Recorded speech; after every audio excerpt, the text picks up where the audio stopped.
নমস্কার। আজকে আমার নিবেদন বিশ্বকবি রবীন্দ্রনাথ ঠাকুরের কবিতা মাকাল।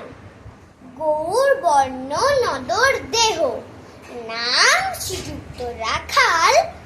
জন্ম তাহার হয়েছিল সেই যে বছর আকাল। গুরু মশাই বলেন তারে, বুদ্ধি জেনেই একেবারে। দ্বিতীয় ভাগ করতে সারা 6 মাস ধরে নাকাল।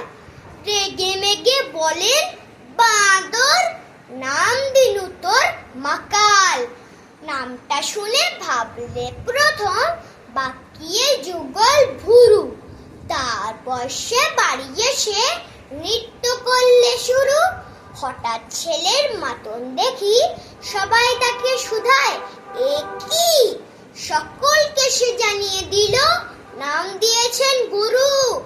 নতুন নামে উৎসাহে তার বক্ষ দুরু দুরু।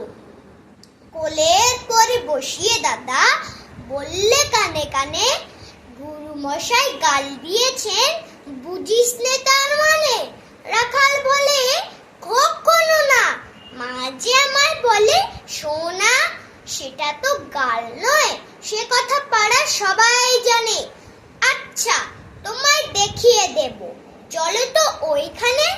টেনে নিয়ে গেল তাকে পুকুর পাড়ের কাছে। বেড়ার পরে লথায় যেথা মাকাল ফলে আছে। বললে দাদা, সত্যি বলো, শোনাচ্ছি মন্দ হলো? তুমি শেষে বলতে কি চাও, গাল ফলেছে গাছে? মাকাল আমি, বলে রাখাল দুহাত তুলে নাচে। দোয়াত কলম নিয়ে ছোটে, খেলতে নাহি চায়। লেখাপড়ায় মন দেখে মা অবাক হয়ে যায়। খাবার বেলায় অবশেষে দেখে ছেলের কাণ্ড এসে। মেঝের পরে ঝুঁকে পড়ে কাতার পাতাটায় লাইন টেনে লিখছে শুধু, মাকাল চন্দ্র রায়। নমস্কার।